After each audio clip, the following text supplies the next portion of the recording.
Hello everyone. In this section, I'm going to talk to you about my top 5 Agile principle. One of the top Agile principles that resonates with me is welcome change. Welcome changes to requirements even late in project. Agile processes harness that change for the customer's competitive advantage. This fits right into one of the manifesto principles that says responding to change over following a plan. I think this has a lot of utility because change is inevitable. Whenever we are solving complex problems in 21st century, technology changes, ideas changes, market changes, competitive product changes, and even customer desires can change. Customers have a lot of options these days and the market is very competitive. So if you don't keep customers' competitive edge on mind, the customers can leave us. So the key thing here is we should learn how to adapt to change.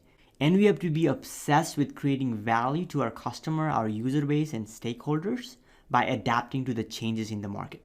Working software is key. Working software is the primary measure of success. I am very passionate about this principle. I think this is a really important principle because working software is real work. Working software is value. Nobody really pays for documentation or wireframes. So this principle just shapes the mindset of the team that we should be more focused on creating actual software and put it in the hands of the customer because customers can give us feedback on working software, not our documentation or wireframes. Another reason why I like this feature is because traditionally teams used to start working on all the requirements at the same time. But here what we are focusing on is we're picking up the simplest, smallest item that might work, then we're making it work, and then we are having customer use it and learning if the customer loves it or not. And if they don't like it, then we can improve on it. My third favorite principle is face-to-face communication.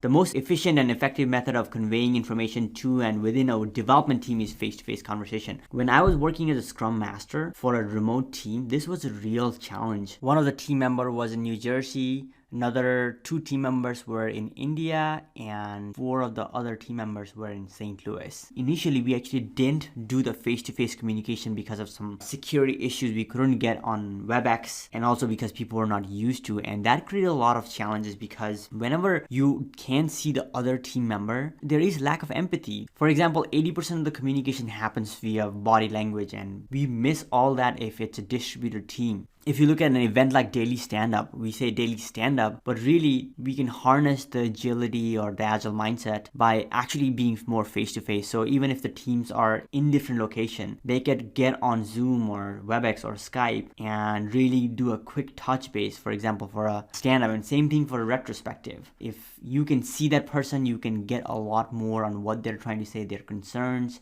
their excitement. My fourth favorite one is simplicity. The art of maximizing the amount of work not done is essential. This means that we have to start with something that we know that will work instead of just trying to build up everything and adding all the bells and whistles based on a hypothesis where you don't even know if customers are gonna love that piece of feature or not. So that happens a lot in organizations coming from waterfall because you're just given a requirement. People are just creating software based on that requirement without really having that much of touch point with customers. I like this principle because it helps company and the team members really think in terms of not building features that won't bring value to the customers and the company. And it is very disempowering for team members to work on a project or a few features for a few weeks or a few months and then knowing that that feature is not going to be used by anybody or people hate that feature. And lastly, my fifth favorite principle, setting out retrospective sessions on a regular basis when teams are working together. That can be really helpful. Retrospectives are amazing. When I was new in my Scrum Master role, I didn't really know how to facilitate one. But as I learned how to facilitate a retrospective, I saw a lot of the challenges and pain points that team faced was coming out. And this was a very impactful meeting for team members. Not only based on what they're building and what they've delivered, but also like how they're working with each other. Are they liking each other? Is something coming in the way that needs to be talked? What are some of the team blind spots? Those are things that we actually used to discuss in a team retrospective or a iteration or sprint retrospective that brought a lot of value to the team.